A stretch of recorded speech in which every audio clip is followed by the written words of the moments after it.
Here's our recording. Okay, there we go. Yeah, I want to see everybody's guesses. Put your answers in the chat. So we're gonna kind of go with the flow today while our representatives are very busy. They're going to be kind of popping in as they can. I think we'll go ahead and talk about some announcements until Representative Ingels gets here.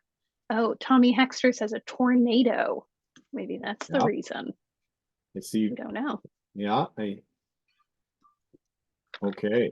All right. So we got a couple good guesses coming in, and we will just kind of go with the flow here as we get started today. So it's funnel week at the legislature, and our timing for Lobby Day next week is right on the money. But this week is going to be a little bit busy, so we know that availability with our legislators will be a little bit challenging as they try to meet a legislative deadline for legislation advancing through committee. So we will just take it as it comes with our guest today.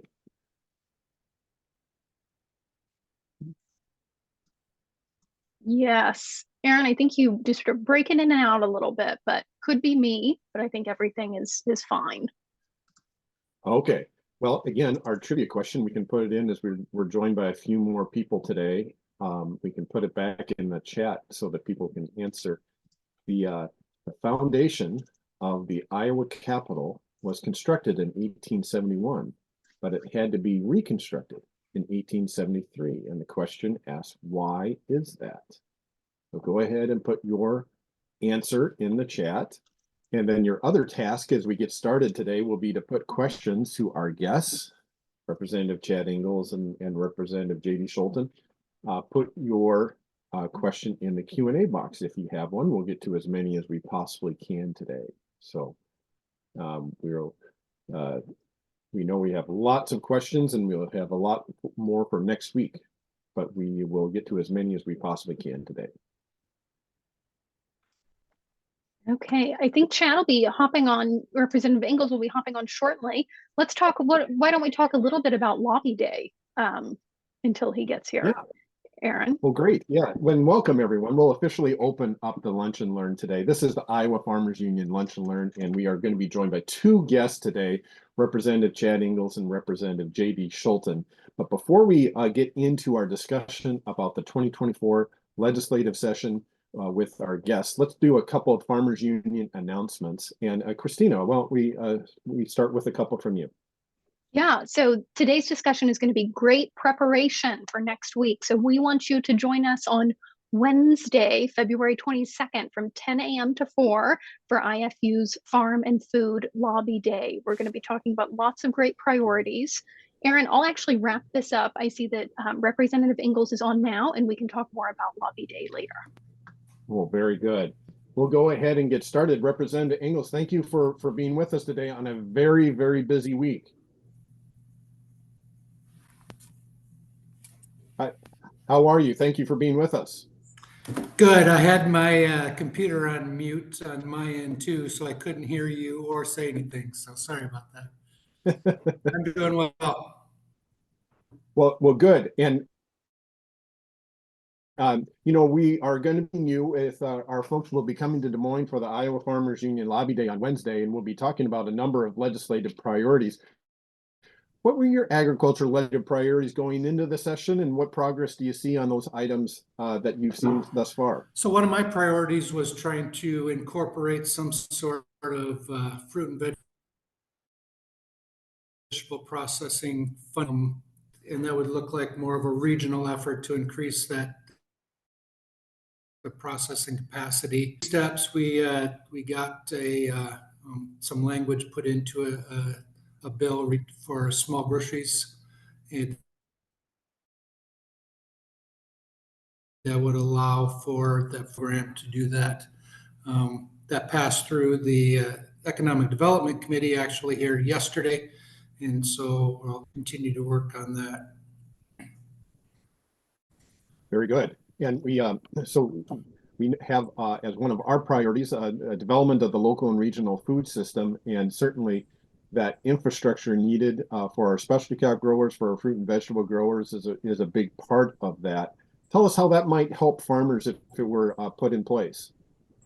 Well, I think we do a great job of growing products during the growing season and making those products available in a fresh form. What I've heard from a lot of people, especially schools and other food service, that we need to feed people during the rest of the year when those fruit and vegetables aren't available locally. We can certainly go to the grocery store and find whatever we want, but those local products, we need to find a better way to process them and have them available year round. And then also the schools, they're very interested in increasing processing of local products because they just don't have the capacity to process fresh product in a timely fashion every day. I had the Davenport's food service director here today and mentioned just that they feed 10,000 kids a day, and so they just don't have time capacity to prep all that product that they want to use and get fresh. And so this would provide an avenue to maybe get some of that done or show how we can work those regional systems and put a kind of framework into place. Well, our farmers relate to us how important that is because not only does it provide a market for their products that they're growing, but it helps connect them to students and folks in their own local schools, and that money stays local. It's a win-win-win. Right, definitely. That's what we're trying to do. So. Well, very good. Well, we'll be anxious to hear more about that and advocate for that as we come to the Hill next week. We know that there's a lot of other items related to agriculture and farming that are going on, and if there are there other priorities that you're keeping your eye on for this session? Well, I've been working on the grain indemnity fund modernization a little bit here in the House. We didn't have enough traction to make it through the funnel in the Ag Committee. There's some different organizations pushing back on changes at this point. While we've got farmer groups that would like to see changed, we're trying to find a compromise in the middle. However, there is a Senate bill that is moving, and they have either had a committee earlier today or still have it. I'm not sure the outcome of that, but that grain indemnity modernization bill was on their agenda. So hopefully they'll get it through and keep it alive, and we can continue to work on things. But I haven't got good vibes on the viability of that bill going forward. So we need, if farmers want that to happen, they need to advocate for it. Great, and we will be sure to do that. And we advocated for that yesterday on the Senate side. So hopefully we will see some movement on that as well.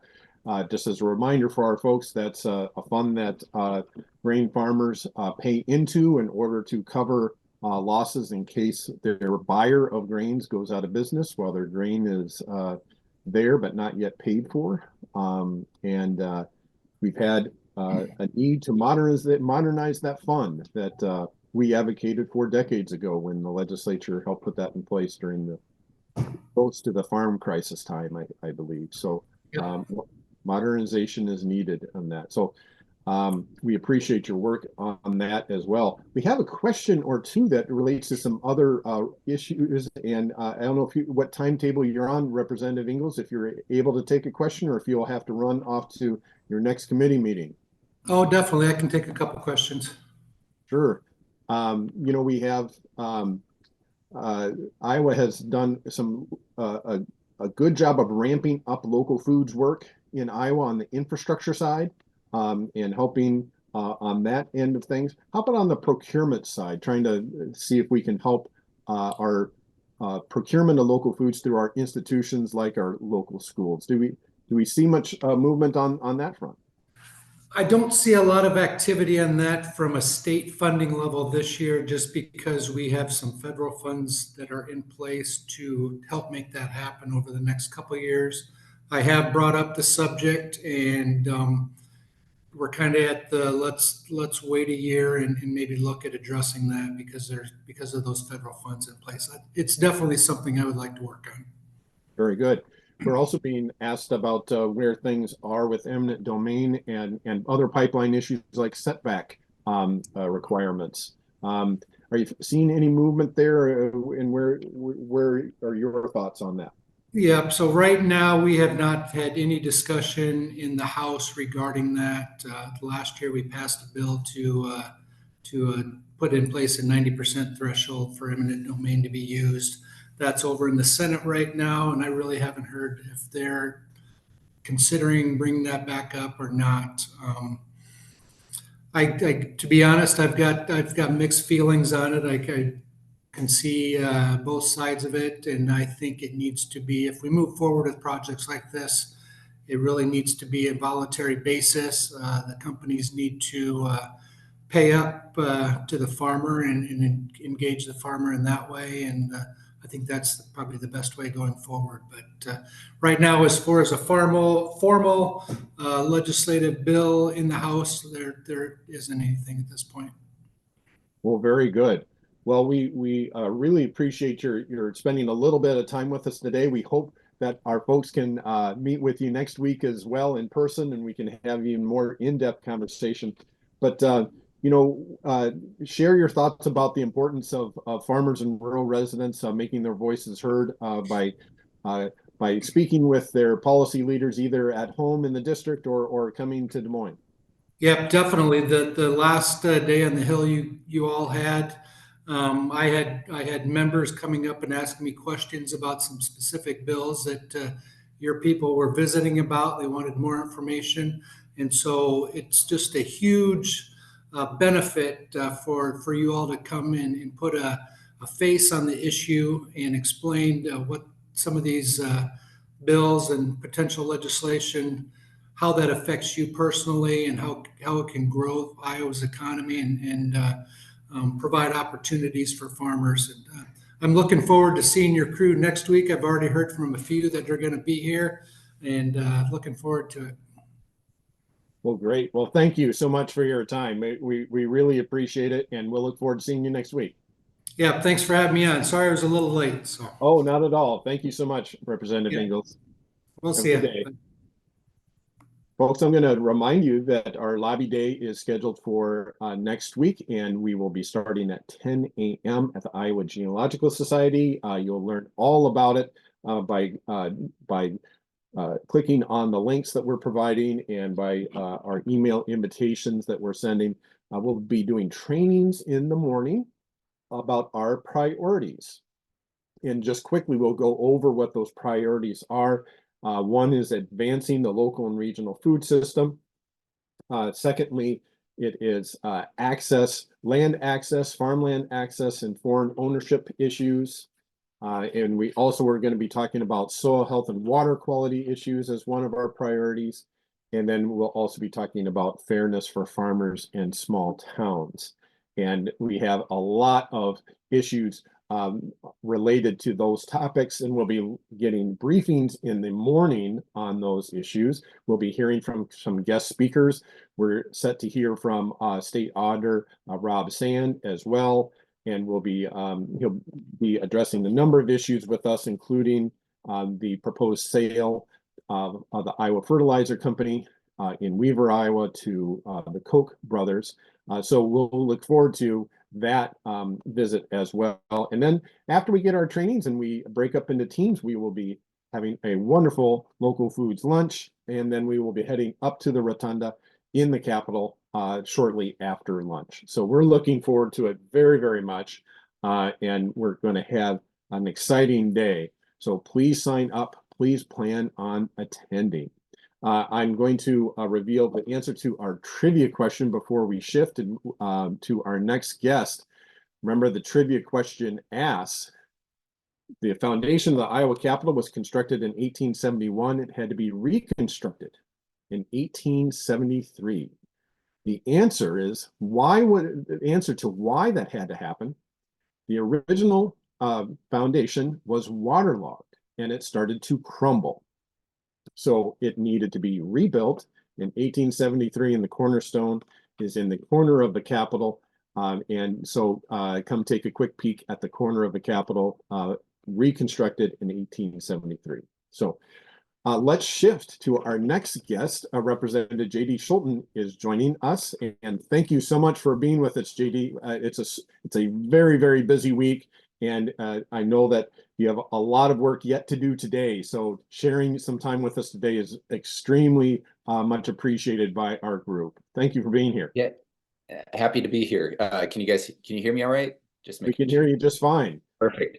So, I have still yet to take a tour of the Capitol, so when I hear Capitol stories, I want to close my ears because I still need to take a tour. That's one of these days, but that's I how should have busy it given a gets there. spoiler alert, right? Yeah, I'm glad you mentioned. I want to, before we get going here, I did want to mention, being in the minority, being in the Democrat and being in the minority, it is not a lot of things we get to do that we really want. And you mentioned State Auditor Sands' letter to the FTC and DOJ. I was proud that the Iowa House Caucus, all 36 members, signed on to something similar, but we also added the Attorney General Byrd here because she has the authority to investigate. And that was one of the things that I thought, I didn't know how many people in our caucus would be for it, talked about it, and a lot of people, I got several enthusiastic people right away, and then that helped me get everybody because it's kind of hurting cats when you're trying to get people to agree on stuff like that. And I was very proud of that. We got in Politico agriculture newsletter, and we also got in Bloomberg nationally for doing so. So pretty proud of ourselves for doing that. Well, excellent. And it is so important. We just released a statement urging the Attorney General to take action also. It is so important because we have massive consolidation in agriculture and agribusiness. Just 4 companies control way over 70% of the market in fertilizer, and this just makes it all the worse. So your efforts are really appreciated, JD, on this. Yeah, it was an opportunity to look out for Iowa taxpayers because we gave $100 million in tax subsidies to creating that plant for the purpose of competition. And then you also looking out for farmers for fertilizer prices. I mean, that's when I ran for Congress, talked to the row crop farmers nonstop. And one of the number one things they talked about, probably outside of healthcare, that was the number one thing, was the price of fertilizer. So, yeah. Well, going into this legislative session, what priorities did you have on the agriculture side of things, and what progress are we making on that so far?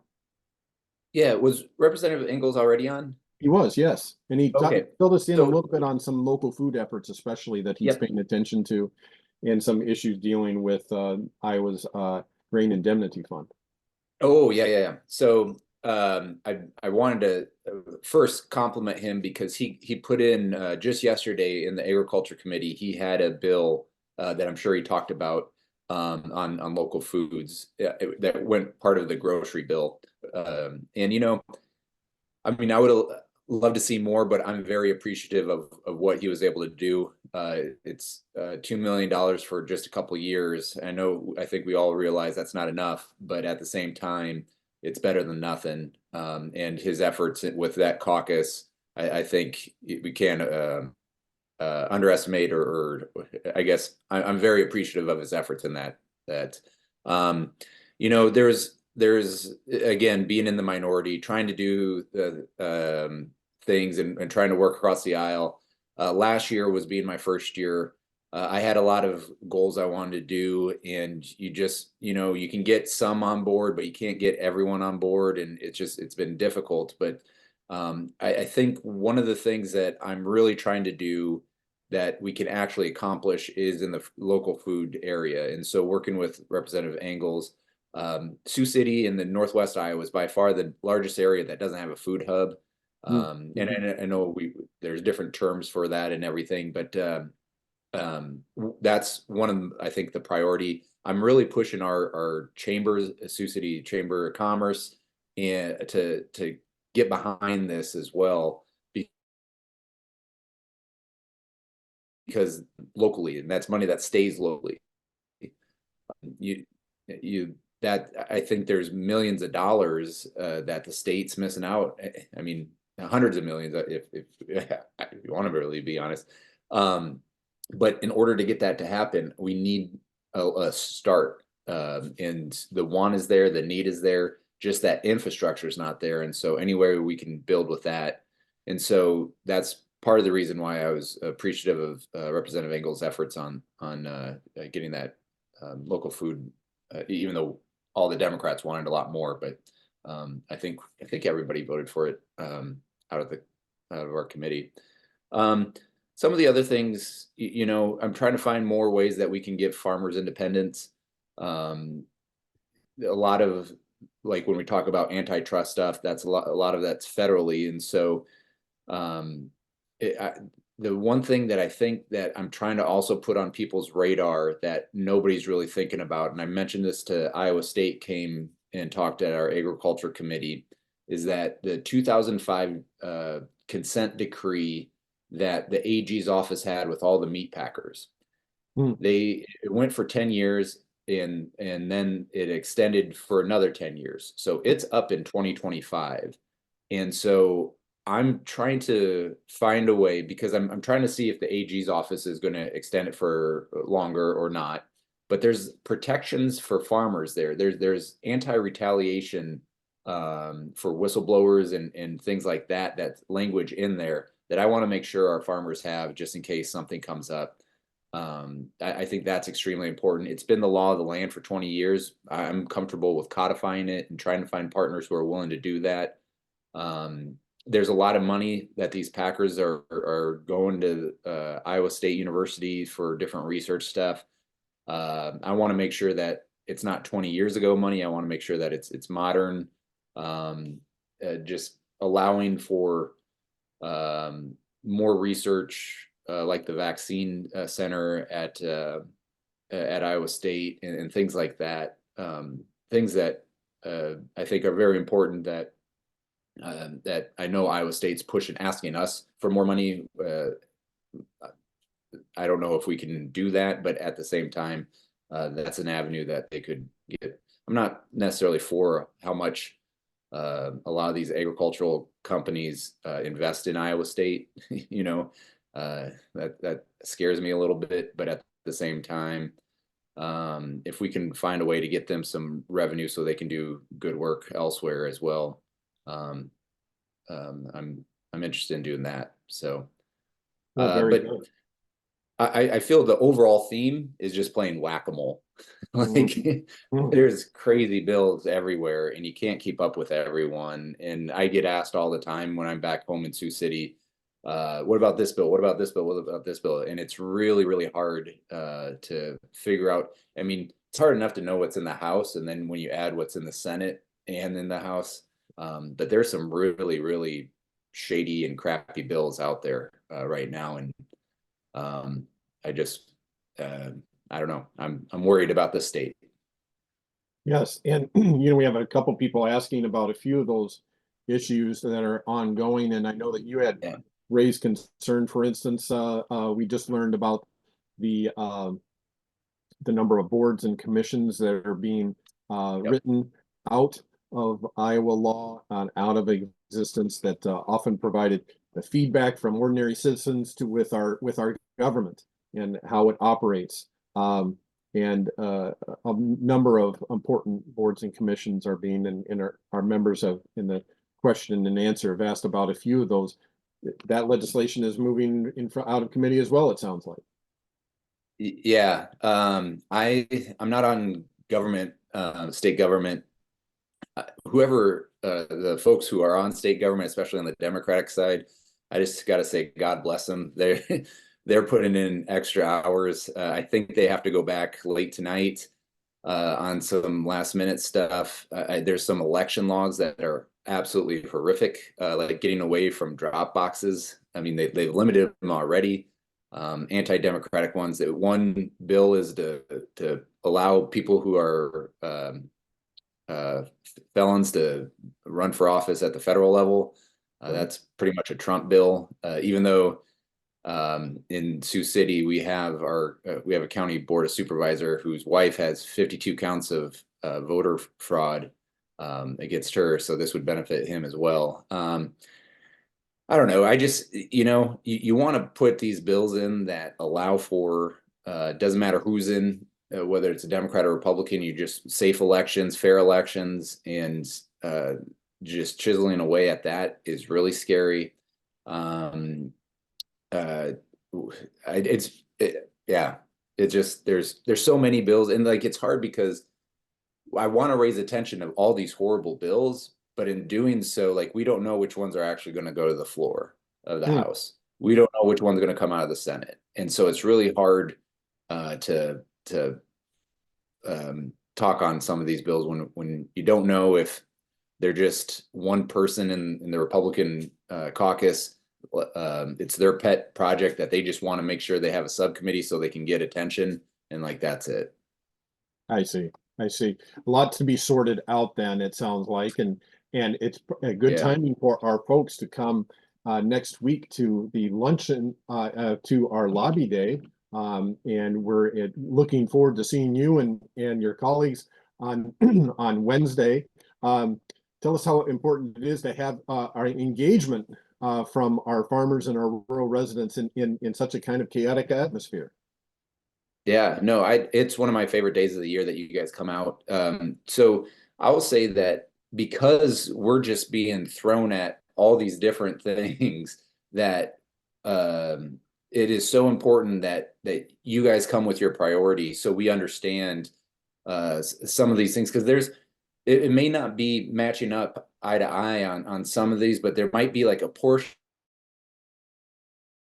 of a bill that has a huge impact on what you're doing. And so you never know, and being able to have that discussion and having that relationship with your representatives, that's what this democracy is all about. And so going to the Capitals, giving your voice is so very important. And I like it. It's good to see good friends again and everything like that. And in our chaotic world, where we get called into a subcommittee or we have this or that, it's not always the easiest to schedule these things and saying I can be there at that time. But at the same time, like, your presence there is extremely important, because especially where you guys we met last year in the Rotunda area, you see how many lobbyists are actually there. And Lord knows we hear from them, but it's important to hear from just regular folks coming to the Capitol and saying what's impacting their lives. Well, very good. Well, we'll look forward to that, and we appreciate your efforts so much. And we know it's an extremely busy day today. Sounds like we'll go into the evening, and then as we approach the funnel deadline, the next stage will begin next week. So Right. we really appreciate you taking a few minutes of your time today to hit on some of these priorities. Yeah, and as much as like in agriculture and natural resources, a lot of the stuff that I work on affects you. I think the number one thing that will affect rural communities is the AEA bill, and that is alive, unfortunately, and they're coming back with it. And the education committee is, I think, meeting or the subcommittee on that is meeting as we speak. So just be wary of that. So. We very much will. We very much will. Well, thank you again. Our time has been really short today. We'll look forward to catching up with you more next week. Yeah, I apologize. I wish I had more time. That's this week, but I look forward to seeing everybody, and have a great weekend. All right. Thank you so much. Well, and thank you, everyone. We just had kind of a taste of some of the work that we'll be doing next week at Iowa Farmers Union Lobby Day on Wednesday. And remember to sign up with the registration in the chat and through email and through our website. So we'll look forward to seeing you next Wednesday. In the meantime, we have just to give you a quick update on a couple other items to remember regarding the Farmers Union. Next week, we'll be joined with a lunch and learn at our regular time at 12:30. Christina, give us an update on what that will be all about. Yeah, next week we'll be talking with Jeff Hassner of Early Morning Harvest. So he's going to talk about all of the great things they have going on at Early Morning Harvest. Great. It'll be a wonderful conversation with Jeff. Yeah. A couple other announcements. The National Farmers Union Convention is taking place March 10th through 13th in Scottsdale, and we have a great Iowa delegation going to learn to elect new leadership with the National Farmers Union during elections again this year, and to set policy for the national organization. So please join us in Scottsdale, March 10th through 13th, or 10th through 12th, excuse me. And I also wanted to announce that we are proud members of the Iowa Food System Coalition. And the Iowa Food System Coalition is very excited to announce that they are seeking an executive director for the coming years with the Iowa Food System Coalition, and applications are now being accepted. So please go ahead and go to the Iowa Food System Coalition website or check out the link in the chat here today. Again, this has been the Iowa Farmers Union Lunch and Learn series. We do this every week at 12:30 on Thursdays. We talk to farmers, we talk to policy leaders, we talk to academics, we talk to journalists, we talk to anyone related to agriculture and family farming and rural communities that has an impact on the work of the Iowa Farmers Union. So join us every week. This is an outreach and education series to the benefit of our organization. And we are so grateful for the support of our members and our supporters. Thank you if you've been a member or supporter. If you haven't, join up today. This is how we get work done, is by working together. So be a part of the Iowa Farmers Union if you haven't had a chance to already. So thank you for joining us today, everyone. Thank you so much, Christina. Thanks, everyone. Good day. Bye.